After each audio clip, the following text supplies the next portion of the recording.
Welcome students. Board exam 2024 जो कक्षा 10वीं के 7 मार्च से स्टार्ट होने वाले हैं और उसमें हिंदी सब्जेक्ट बहुत ही महत्वपूर्ण है, जिसके 80 नंबर का पेपर होने वाला है और आप बहुत ही अच्छे नंबर हिंदी के अंदर प्राप्त कर सकते हैं। 80 में से 80 और 20 नंबर आपकी सतरंगी यानी 100 में से 100 नंबर प्राप्त कर सकते हैं। उसके बारे में पूरी विवरण आपको बताएंगे। उससे पहले माध्यमिक परीक्षा कक्षा 10th की हिंदी का यह मॉडल पेपर है, जिसे पूरा हल सहित हम आपको दिखाने वाले हैं। तो चैनल को जरूर सब्सक्राइब करके बेल आइकन दबा दें, जिससे कि आपको बोर्ड परीक्षा तक बहुत ही बढ़िया बढ़िया मॉडल पेपर है वो देखने को मिलेंगे और सारे पेपर है वो हम आपको हल भी करवाएंगे। और महत्वपूर्ण जो लेटर वगैरह है, पत्र है, इंग्लिश के अंदर क्या नोटिस वगैरह आ सकते हैं, वो सारी चीज़ें, और साइंस और एसएसटी मैथ वगैरह के अंदर भी अति महत्वपूर्ण वेरी वेरी इंपॉर्टेंट क्वेश्चंस है वो आपको हम दिखाने का प्रयास करेंगे। तो चलिए वीडियो को शुरू करते हैं। इससे पहले चैनल को आपने जरूर सब्सक्राइब कर लिया होगा।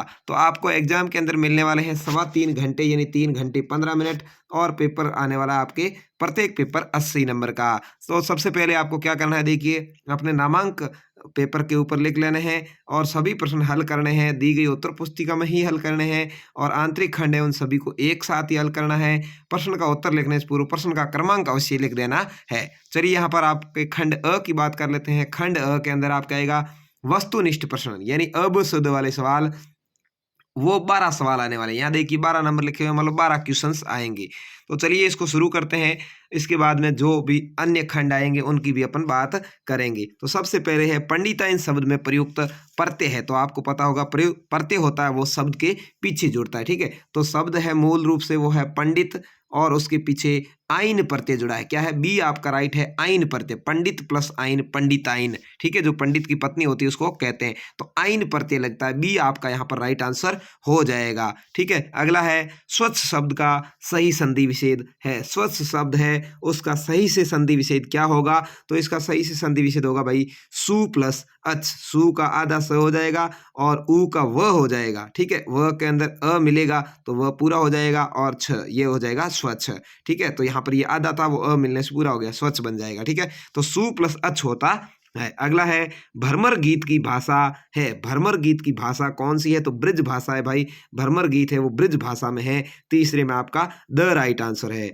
अट नहीं रही कविता में किसकी आभा का वर्णन किया गया है? तो यहाँ पर फागुन की आभा का वर्णन किया गया है। अ आपका राइट आंसर हो जाएगा। अगला है जयशंकर प्रसाद का जन्म हुआ था, यानी जयशंकर प्रसाद का जन्म कहाँ हुआ था? तो यहाँ पर आपका सही जवाब है वो है वाराणसी में। कहाँ हुआ था भाई? ब आपका राइट आंसर है। वाराणसी में जयशंकर प्रसाद का जन्म हुआ था। शिव धनुष तोड़ने वाले को परशुराम ने किसके समान अपना शत्रु माना है? तो सहस्त्रबाहु के समान अपना शत्रु माना है। यहाँ पर आपका राइट आंसर है वो सी हो जाएगा। स यानी शिव धनुष तोड़ने वाले को परशुराम ने सहस्त्रबाहु के समान अपना शत्रु माना है।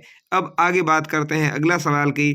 शहर के मुख्य बाजार के मुख्य चौराहे पर किसकी प्रतिमा लगी थी? आपके जो पाठ आया हुआ उसके अंदर लिखा हुआ है कि शहर के मुख्य चौराहे पर किसकी प्रतिमा थी? तो यहाँ पर आपका राइट आंसर है नेताजी सुभाष चंद्र बोस की। अ आपका राइट आंसर हो जाएगा। अगले सवाल की बात करें, यही सच है कहानी संग्रह के लेखक कौन है? तो यहाँ पर इसके लेखक हैं मनु भंडारी। यही सच है कहानी मनु भंडारी लिखिए। सी आपका राइट आंसर है। अगला सवाल है लखनवी अंदाज लेख के माध्यम से कवि ने किस पर व्यंग्य किया है? तो 9वें सवाल का आपका सही जवाब होगा वो है नवाबों पर। किस पर व्यंग्य किया है? नवाबों पर किया है। स आपका राइट आंसर है। मानव संस्कृति है, मानव की संस्कृति कैसी है वो आपको बताना है। अविभाज्य। कैसी है? अविभाज्य, ने जिसको बांटा नहीं जा सकता, ठीक है। अगला है मेहनतकश बादशाहों का शहर कहा गया है। मेहनतकश बादशाहों का शहर कौन से शहर को कहते हैं? तो यहाँ पर आपका सही जवाब होगा गंतोंक शहर को। कौन सा? 11 के अंदर आपका अ राइट आंसर है, गंतोंक शहर को कहा गया है। अगला है पिताजी तारकेश्वर को प्यार से क्या कहकर बुलाते थे? तो भोलानाथ कहकर के बुलाते थे। बी आपका राइट आंसर है। आपको इस तरह से छाननी बना करके ही परीक्षा के अंदर अब शुद्ध वाले सवालों को हल करना है, जिससे परीक्षक को जांचने में आसानी रहे और वो आपको अच्छा प्रभाव उसके ऊपर पड़ेगा तो अच्छे नंबर आपको मिलेंगे। अगला है रिक्त स्थानों की पूर्ति कीजिए। यहाँ पर 7 सवाल आपके देखिए 6 सवाल आए हैं। रिक्त स्थान की पूर्ति करने वाले 6 सवाल दिए गए हैं 6 नंबर के, ठीक है। यहाँ पर जिस क्रिया में 2 कर्म प्रयुक्त होते हैं उसे क्या कहते हैं? द्विकर्मक क्रिया कहते हैं। यहाँ पर आपको द्विकर्मक क्रिया कहते हैं लिखना है, द्विकर्मक, ठीक है। अविकारी शब्द को ही अवयव कहते हैं। तो यहाँ पर आपका दूसरे में अवयव आ जाएगा। तीसरा है द्वंद्व समास के दोनों पद समान रूप से प्रदान होते हैं। दोनों पद समान रूप से प्रदान किसके होते हैं? द्वंद्व समास के। तो यहाँ पर आपको द्वंद्व लिख देना है, ठीक है। अगला है संज्ञा, सर्वनाम, क्रिया और अवयव शब्दों के साथ प्रत्यय जोड़कर विशेषण बनाए जाते हैं।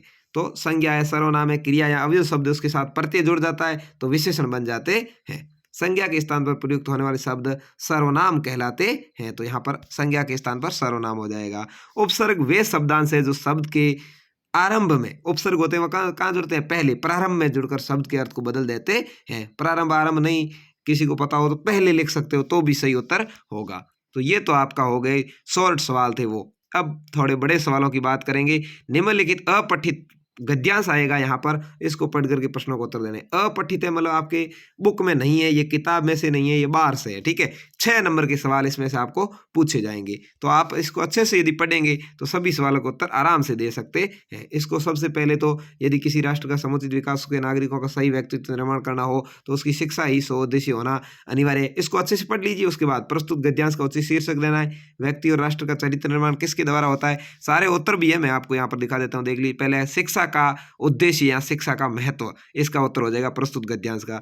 व्यक्ति और राष्ट्र का चरित्र निर्माण किसके द्वारा होता है? देखिए दूसरे में व्यक्ति और राष्ट्र का चरित्र निर्माण शिक्षा के द्वारा ही होता है। शिक्षा है तो सब कुछ है। तीसरा है जीवन में सतत चलने वाली प्रक्रिया क्या है? जीवन में सतत चलने वाली प्रक्रिया शिक्षा है। शिक्षा है वो जीवन पर्यंत चलती रहती है। शिक्षा है उसको अपन पूरे जीवन ग्रहण करते हैं। राष्ट्र के विकास और नागरिकों के व्यक्तित्व निर्माण हेतु शिक्षा कैसी होनी चाहिए? राष्ट्र के विकास और नागरिकों के व्यक्तित्व निर्माण हेतु शिक्षा उद्देश्य होनी चाहिए। यहाँ पर सबसे पहली पंक्ति में लिखा हुआ है, ये देखिए कि यहाँ पर उद्देश्य होना अनिवार्य है। अगला है गांधी जी की शिक्षा के विषय में क्या विचार है? तो गांधी जी की शिक्षा के बारे में विचार थे कि शिक्षा का सही उद्देश्य चरित्र निर्माण होना चाहिए। व्यक्ति का चरित्र है वो निर्माण यदि करती है तो वही शिक्षा। केवल नौकरी लगना या पैसे कमाना ही शिक्षा नहीं है। शिक्षा का मतलब है व्यक्ति का चरित्र अच्छा होना चाहिए। विनाश, अगला था विनाश शब्द का विपरीतार्थक शब्द छांटना है। तो विनाश शब्द का विपरीतार्थक शब्द होता है निर्माण, ठीक है। विनाश का मतलब होता है नष्ट करना, निर्माण का मतलब होता है बनाना। तो ये आपके एक 6 नंबर का गद्यांश आ जाएगा। उसके बाद में दूसरा गद्यांश आपके पद्यांश आएगा, अपठित पद्यांश। ये कविता भी आपके बुक में नहीं आई हुई है, 10th के सिलेबस में नहीं है, उसकी बाहर की आती है, इसको अपठित कहते हैं। ये भी 6 नंबर की आएगी, ठीक है ना। तो इसके भी यहाँ पर आप देख सकते हैं, इसको अच्छे से पढ़िए। और प्रस्तुत पद्यांश का उचित शीर्षक लिखना है। तो इसका उचित शीर्षक है वसंत का सौंदर्य या वसंत आगमन, क्योंकि इसको पढ़ेंगे तो पता चल जाएगा। फूली सरसों ने दिया रंग, मधु लेकर आ पहुंचा अनंग, वधु वसुधा पुलकित अंग अंग, है वीर देश में किंतु कंत, वीरों का कैसा हो वसंत। तो वसंत के बारे में, ठीक है। मधु लेकर कौन आया है? मधु को लेकर अनंग यानी कामदेव आया। यहाँ पर देखिए मधु लेकर आ पहुंचा अनंग। तो सारे उत्तर इसके अंदर ही पढ़े, अच्छे से पढ़ेंगे तो।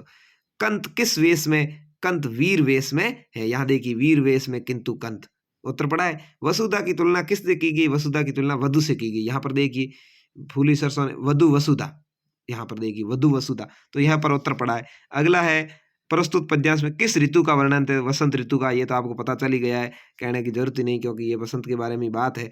और फूली सरसों ने अपना कौन सा रंग दिया? तो हरितिमा युक्त पीला रंग दिया है। यहाँ पर फूली सरसों ने दिया रंग, तो सरसों होती है उसका रंग कैसा होता है? पीला होता है। ये आप सभी को पता होना चाहिए, ठीक है। तो चलिए इस तरह से आपका ये 6 नंबर कन्फर्म हो गए। ये दोनों ही गद्यांश और पद्यांश आप अच्छे से कर लेंगे। उसके बाद खंड ब आएगा, यानी आपके जो पाठ्य पुस्तक में सवाल आएंगे वो आने वाले हैं। 40 शब्द मतलब 3 से 4 लाइन इसकी लिखनी है आपको, और ऐसे 14 सवाल आएंगे, ठीक है ना। 14 सवाल आपके आने वाले हैं। तो यहाँ देखिए 14 नंबर के आएंगे, 7 सवाल है, ठीक है। काशी संस्कृत की पाठशाला है, नौबत खाने में बदत पाठ के आधार पर आपको लिखना है। संस्कृत असंस्कृति में कब बदल जाती है, इसके बारे में आपको 3-4 लाइन लिखनी है। यहाँ पर मैंने उत्तर दिखा ही रहा हूँ, आराम से आप देख लीजिए। और संगीतकार कविता का मूल भाव क्या है? 2 नंबर का सवाल है, 3 लाइन में है। आत्मकथ्य कविता में कवि ने किन किन बिंबों का प्रयोग किया है? 2-3 लाइन में है। लेखक ने हिरोशिमा के विस्फोट को प्रत्यक्ष देखकर कैसा अनुभव किया? 2-3 लाइन में है। ये सारे किताबों में से, इसलिए आपको बताने की जरूरत नहीं, केवल सवाल बता दिया, आप किताब में से देख के भी याद कर सकते हैं। पत्थर तोड़ती पहाड़ियों को देखकर लेखक का कैसा अनुभव हुआ था? ये भी 2-3 लाइन में है। आंखें भर आना, मुंह और एक अर्थ और वाक्य। आंखें भर आने का मतलब आंख से आंसू आना अर्थात दुखी होना। मायके से विदा होते समय हर बेटी की आंखें भर आती, ये वाक्य में प्रयोग है। आप अन्य किसी तरह से दुखी होने का यहाँ पर लिख सकते हैं, ठीक है।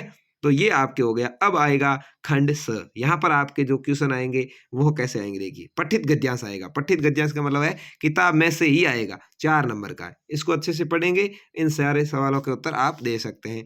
लेखक दुखी क्यों हो गया था, इसमें लिखा हुआ है इसलिए दुखी हो गया कि लोग देशभक्ति की कदर नहीं करते।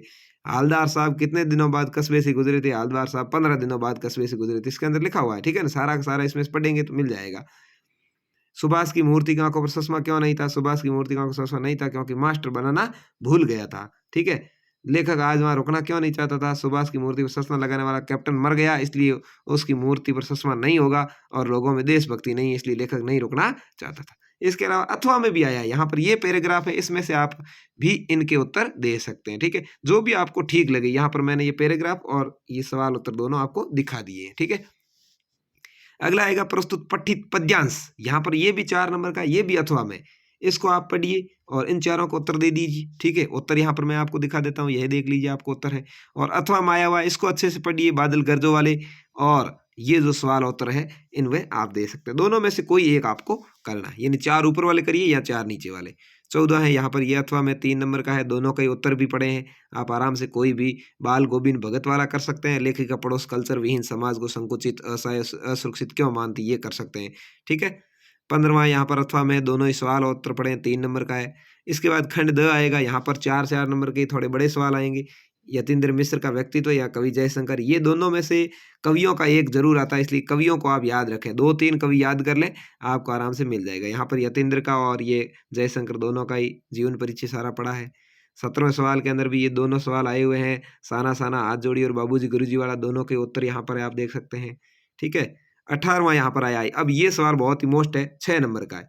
आप आराम से 2-3 टॉपिक पर अपने निबंध अच्छे से तैयार कर लीजिए और आपको आराम से 6 में से 6 नंबर मिल सकते हैं। 300 शब्दों पर एक निबंध आपको लिखना। आतंकवाद एक समस्या पर लिखेंगे तो उसमें प्रस्तावना, आतंकवाद का अर्थ क्या है, आतंकवाद से उत्पन्न समस्या क्या है, आतंकवाद से निपटने के उपाय, उपसार, ये 5 टॉपिक लिखने हैं, तभी 6 नंबर मिलेंगे, ठीक है। पर्यावरण प्रदूषण पर लिखते हैं तो भी इनके ये 5 टॉपिक है, आपको दिख रहा होगा। अनुशासन का महत्व या मेरी अविस्मरणीय यात्रा, इन चारों में से किसी एक पर आपको लिखना है, चारों पर नहीं लिखना है, कोई एक पर। यहाँ पर ये लिख करके भी बताया हुआ है, आपकी किताब में भी आया हुआ होगा, आप देख सकते हैं। मैं आपको ये ऊपर करके दिखा देता हूँ पूरा कि इस पर आप कैसे लिख सकते हैं। आप रोक करके स्क्रीनशॉट लेके इसमें से भी पढ़ सकते हैं और चाहें तो अपनी किताब में से भी पढ़ सकते हैं, ये किताब में भी आया हुआ है आपके, बिल्कुल, ठीक है। ये तीनों, ये तीसरा निबंध है, कोई भी एक, यानी 3-4 आप अच्छे से तैयार कर लें और कोई एक आपको इसमें से मिल जाएगा। अब 19वां सवाल बहुत ही मोस्ट है, स्वयं को राजकीय उच्च माध्यमिक विद्यालय गोपालपुरा का महेश मानकर प्रधानाचार्य से विद्यालय से खेल सप्ताह मनाया जाए तो उन्हें प्रार्थना पत्र लिखना है। ये तो है एप्लीकेशन 4 नंबर की। और यदि किसी को अच्छे से ये पता हुआ अथवा वाला, स्वयं को रत्नगढ़ निवासी राघव महतो अपने मित्र को पुस्तकों का महत्व बताए पत्र लिखना है।